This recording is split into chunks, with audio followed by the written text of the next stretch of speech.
So like last week, I'm not doing a worded warning. I'm telling you in person because this air cannon is very dangerous. And that's what I'm going to show you today. Hey there, YouTubers!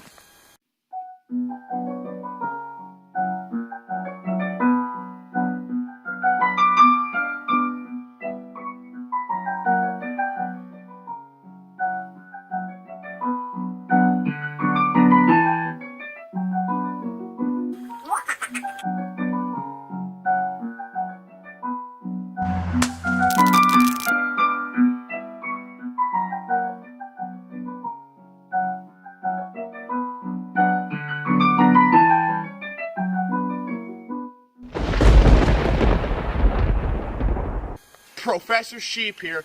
Welcome to another physics video. Today, we're taking my air cannon and we're shooting squash. Yes, because I'm going to show to you what this air cannon can do to you.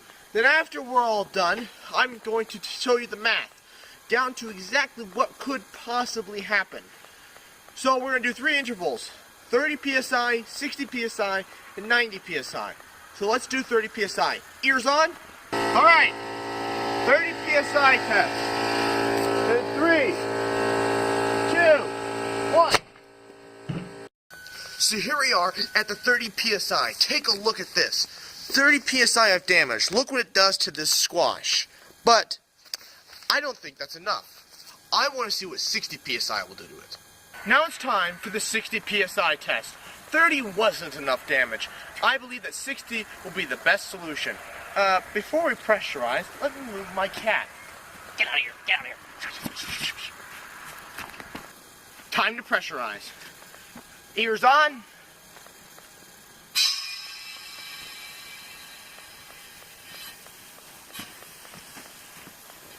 All right, 3, 2.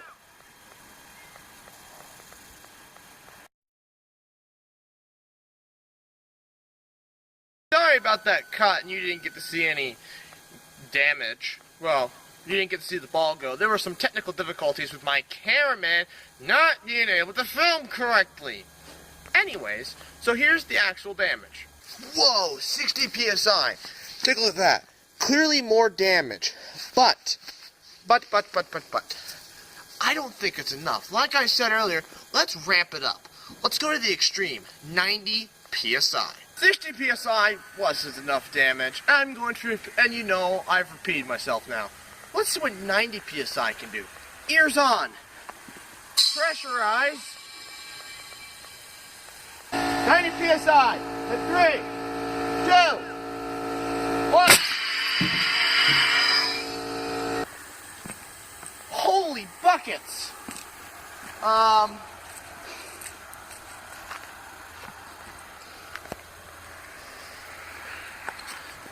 We have completely obliterated this squash. I hate squash. Otherwise I'd take a bite for you on cam. But, I mean, look at this. Look at this debris field. Got debris there, there, there, there, there, there, all the way over here. I don't even know where the ball went.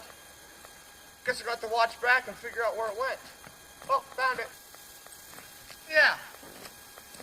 But, as you know, it's time to show you the math. So let's go to the whiteboard / lab and show you what this could actually do to you. Lots and lots of math. Very complicated. I don't understand it. I'm sure there's someone out there understands it. Anyways, so today we tackled a lot of different things. But last week we tackled this formula. Sadly though, that D, distance, doesn't account for vertical, not horizontal. And we were trying to use horizontal to calculate things that it was never meant to calculate. Even when we then adjusted for this, my ground that we were using was 1.6 degrees. It drops 1.6 degrees. Which that drop is 19.35 inches. 19.35 inches. That's massive. That's like up to here. Absolutely ridiculous. The whole thing was just off. So all that was off. So we took to a new approach, new measurement tools, new ways of measuring, and we used this formula to find our velocity.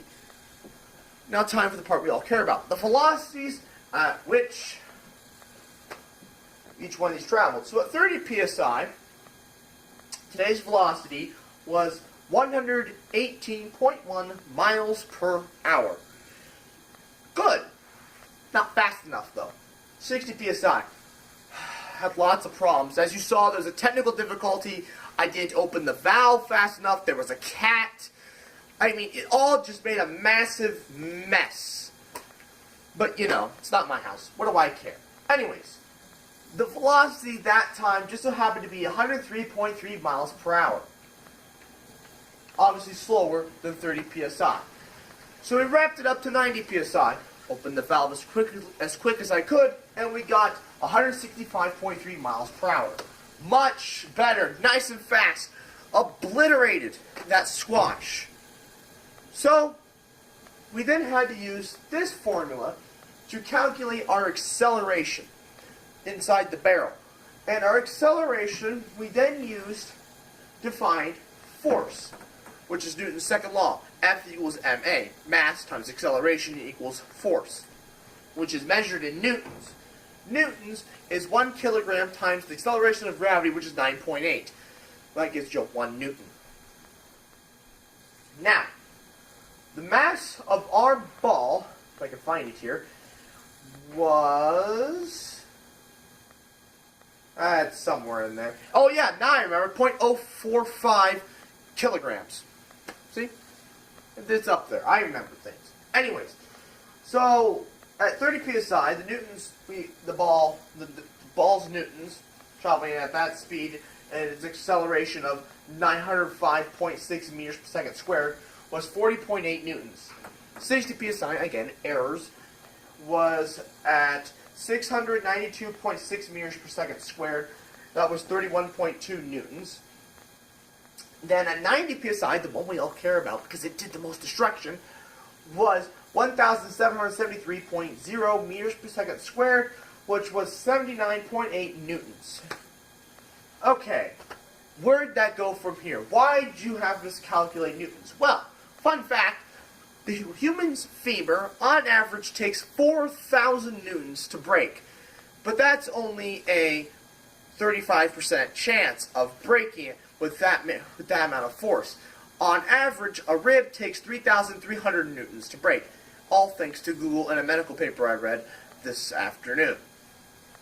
I couldn't find what it takes to break a finger, but I guarantee you it is not 79.8 newtons. I'm sure it's something far more.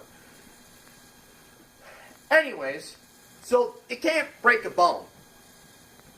But can it give you a concussion? So I need to figure out how they calculate what's needed to give you a concussion. That uses something called G-force. G-force is, well, G-force. It's acceleration in the linear direction. We're not counting for the horizontal direction. No, not horizontal. Vertical direction. My bad. I don't care. So for the basic linear direction, you take your acceleration in the linear direction divided by 9.8. Or, you know, if you're on the moon, 1.7. But nobody cares. Anyways, that gets you G's. Now, say 2 G's. That's 2 times the force of gravity.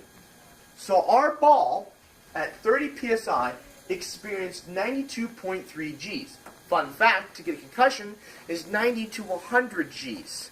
But more on that in a bit. At 60 psi, errors again, 70.6 G's. Then at 90 psi, it experienced 180.8 G's. Now here's something you have to understand. It doesn't mean that this ball, when it hits you in the head coming out of that barrel at point blank range, which means you're right next to the barrel like our squash was, doesn't mean it's going to give you 180 G's to the head. No, your head's a lot larger object. This ball isn't very massive. It's quite light. Only 0.045 kilograms. That's not a lot. So, it doesn't have enough oomph, in layman's terms, to really knock your head about. Now you're probably wondering, but I thought fighter pilots at 12 Gs pass out.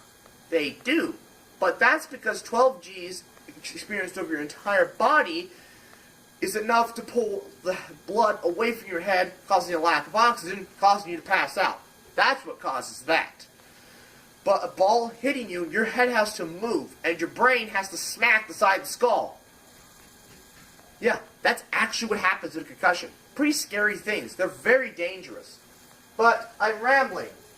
So, what did we find out today? Well, it might give you a big, nice welt. But it's certainly not going to kill you. If you did want to kill somebody with the air can, just use the barrel and smack them over the head. But you didn't hear that from me. Anyways, I'd like to thank you all for watching. Please like, comment, and share. New videos every Friday. And good night. Seriously? You're gonna knock it over prematurely, and you can't even do it right. Oh, you're filming that. Probably should cut that out. But hey, if you like the physics video just watched, and you want to see more, check the link in the description below. And while you're there, hit subscribe. This is a mess. Oh, I'll just finish it.